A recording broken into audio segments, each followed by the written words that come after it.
হুলো বাংলা চ্যানেলে কনফেশনের পঞ্চম পর্বে 5 নম্বর পর্বে সকলকে জানাই সুস্বাগত।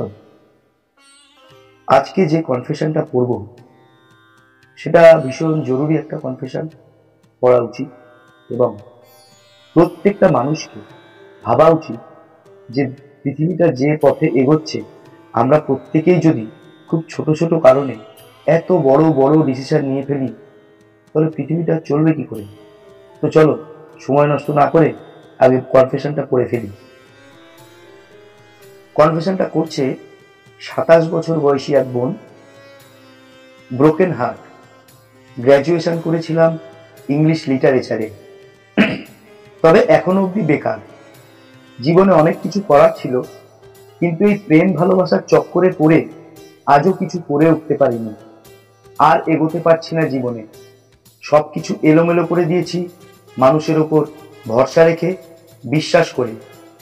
হয়তো আর কিছু ঠিক হওয়ারও নেই।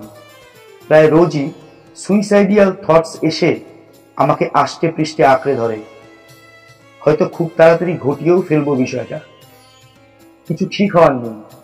তবু মাঝে মাঝে ভাবতে ইচ্ছে করে সব ঠিক হয়ে যাবে। জানেন, আমার কোনো বন্ধুও নেই।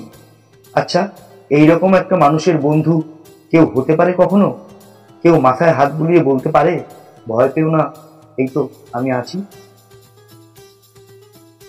কনফেশনটা পড়ে আমার মনটা ভীষণ খারাপ হয়ে গেছে।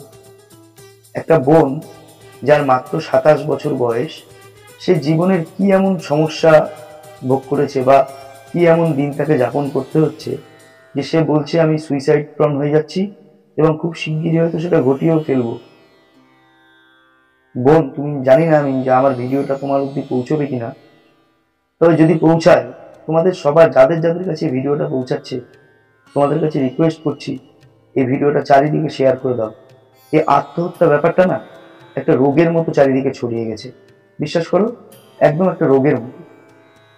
আজকে বিভিন্ন রকম সকালবেলা উঠলেই পেপার খুললে, টিভি দেখলে, ফেসবুক খুললে শুধু মৃত্যু সংবাদ পায়। তার মধ্যে দুটো তিনটে যদি ন্যাচারাল ডেথ হয় তো অনেকগুলো শুনি আত্মহত্যা করেছে এই কারণে ওই কারণে। কেউ বলছে SIR এর জন্য আত্মহত্যা করেছে, কেউ বলছে লোন ছিল, ধার ছিল, সেই জন্য আত্মহত্যা করেছে, কেউ বলছে কিছুই নেই, পয়সা কুড়ি নেই, সেই জন্য আত্মহত্যা করেছে, কেউ বলছে ভালোবেসে ডিচড হয়েছে, পরকিয়া করছে স্বামী বা স্ত্রী, এটসেট্রা এটসেট্রা, এই জন্য আত্মহত্যা করেছে। অন্ত নেই, আত্মহত্যা করার কারণের কোনো শেষ নেই। কিন্তু বন্ধুরা, আত্মহত্যা কি যে কোনো সমস্যার সমাধানের পথ? একদমই নয়। আমরা ছোটবেলায় শুনেছিলাম যে আত্মহত্যা মহাপাপ। যদি আমি পাপ পুণ্য, ভুল ঠিক, স্বর্গ নরক এইসবের বিচারে যাব না, কিন্তু একটা জিনিস কিন্তু পরিষ্কার, যে আত্মহত্যা করলে সেই মানুষটার চারপাশে বা সেই মানুষটাকে ভালোবেসে, সেই মানুষটাকে আঁকড়ে ধরে যারাই বেঁচে থাকে সারাটা জীবন কিন্তু তাদের বিরাট অনেক অনেক অনেক কষ্ট নিয়ে বেঁচে থাকতে হয়। যারা এই ব্যাপারটাতে ভুক্তভোগী বা যারা জানেন তারা নিশ্চয়ই আমার সাথে রিলেট করতে পারবেন আমার কথার সাথে। তো আমি খুব চিন্তা ভাবনা করে দেখলাম যে আত্মহত্যা হয় সাধারণত, বা আত্মহত্যা মানুষ করে ঠিক দুটো একটাই কারণে, একদম একটা মাত্র কারণে আত্মহত্যা মানুষ করতে চায় বা করে, সেটা হচ্ছে ডিপ্রেশন। এই ডিপ্রেশন ছাড়া আর কোনো কিছু কারণ নেই আত্মহত্যা করার জন্য। আর ডিপ্রেশনটা আসে প্রধানত দুটো কারণে, একটা হচ্ছে টাকা পয়সা অর্থকরী, আর একটা হচ্ছে সম্পর্ক। এই দুটো কারণেই সাধারণত, এই দুটো জিনিসের কমতি হলে বা টানাপোড়েন হলে তবেই ডিপ্রেশন আসে। আর ডিপ্রেশনের থেকেই মানুষই আত্মহত্যা প্রবণ হয়।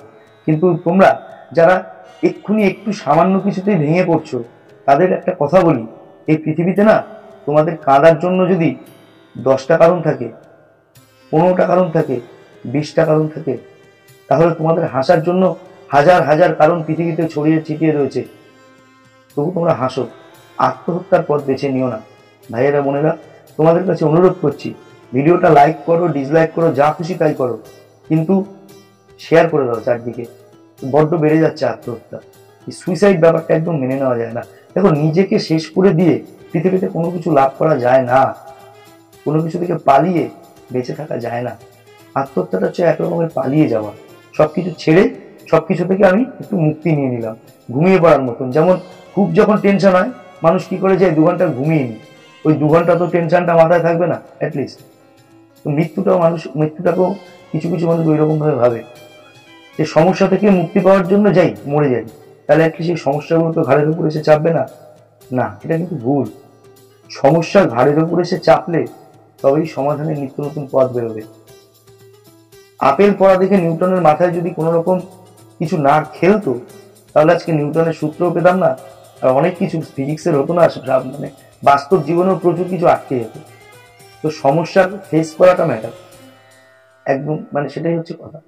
কেন বহু মানুষের উদাহরণ দিয়ে বলা যায়, যেমন ধীরুভাই আম্বানি, তিনি যেভাবে শুরু করেছিলেন আর তিনি যেভাবে তার সাম্রাজ্য বিস্তার করেছেন, একটা বিরাট বড় গল্প। আমাদের মাননীয় সম্মানীয় প্রধানমন্ত্রী নরেন্দ্র মোদীজি, তিনি যেভাবে শুরু করেছেন, তিনি যেভাবে তার জীবন কাটিয়েছেন, আর এখন তিনি যেখানে, তার যে কেরিয়ার গ্রাফ, তার যে উন্নতি, চোখে পড়বার মতন, ভাববার মতন, মানুষকে ভাবানোর মতন, ইন্সপায়ার্ড হওয়ার মতন। তো আমি সবার কাছে একটাই অনুরোধ করব, ভিডিওটা হয়তো একটু বড় হয়ে যাচ্ছে, আসলে আত্মহত্যা বিষয়টা এতটাই মানে স্পর্শকাতর, এতটাই কষ্টদায়ক যে খুব দু একটা কথায় বলে শেষ করা যায় না। তোমাদের কাছে আবার অনুরোধ করছি, ভাইয়েরা, বোনেরা, দাদারা, দিদিরা, মায়েরা, বাবারা, বন্ধুরা, বান্ধবীরা, এবার আর যাই করো, আত্মহত্যা করার মতো কোনো ডিসিশন নিও না। আর আশেপাশে যদি কাউকে দেখো যে খুব ডিপ্রেসড হয়ে আছে, তোমাদের বলছি, তোমরা তাদের দেখে কথা বলো, ভালো কথা বলো, চল ফুচকা খাই একসাথে, বা চলো না মা একটু ঘুরে আসি, চলুন না পিসি একটু বসি, চলুন না কাকু একটু কথা বলি। কি হয়, মানুষের সাথে দুটো কথা বললে, মানুষকে ভালো করে দুটো কথা বোঝালে কিছুই ক্ষতি হয় না। একটা হয়তো আমরা তো সমাজের জন্য কিছুই করতে পারি না, সকালবেলা উঠছি, খাচ্ছি, কাজকর্ম করছি, নিজেদের ঘুমাচ্ছি, আবার পরের দিন সকালবেলা উঠছি, সংসার সামলাচ্ছি, কাজ করছি, একদম চলছে একটা ক্লিয়ার রুটিন। সমাজের জন্য কাজ করার খুব একটা সময় আমাদের নেই। তো এই জায়গাতে দাঁড়িয়ে আমরা যদি সামান্য কিছুও করতে পারি, সেটাও বোধহয় বিরাট। আর আত্মহত্যা মহাপাপ। আবার বলছি, আত্মহত্যা করে কোনো কিছু লাভ করা যায় না, কোনো সমস্যা থেকে মুক্তি পাওয়া যায় না। তাই তোমাদের কাছে অনুরোধ করছি বন্ধুরা, ভিডিওটা অবশ্যই চারিদিকে শেয়ার করে দিয়ে মানুষকে আত্মহত্যা করা থেকে অ্যাটলিস্ট বাঁচানোর চেষ্টা করো। আর আমার চ্যানেলটা একেবারেই নতুন, তুলো বাংলা চ্যানেলের ভিডিও তোমরা যারা দেখছো, তোমাদেরকে অনেক অনেক ভালোবাসা জানাই। অবশ্যই আমার চ্যানেলটা সাবস্ক্রাইব করে আমার পাশে থেকো। আমি প্রত্যেকটা ভিডিওতেই নানা রকম কনফেশন করে শোনাবো, হাসির, মজার, সিরিয়াস, দুঃখজনক, এবং তার রিয়াকশন কি হওয়া উচিত, বা সেখান থেকে আমরা কি শিখতে পারলাম, বা সেগুলো করা উচিত কি উচিত না, এইগুলো নিয়ে আমি আমার সামান্য বুদ্ধিতে যেটুকু হয় তোমাদের বলবো। যদি ভালো লাগে অবশ্যই লাইক করো, শেয়ার করো, আর এই বিষয়ে যদি তোমাদের কোনো বক্তব্য থাকে অবশ্যই কমেন্টে জানিও। তোমাদের যদি কোনো কনফেশন থাকে সেটাও কমেন্টে লিখে পাঠিও। আবার বলছি, অবশ্যই অবশ্যই সাবস্ক্রাইব করে আমার পাশে থেকো। আবার দেখা হচ্ছে পরের ভিডিওতে, ততক্ষণের জন্য গুড বাই।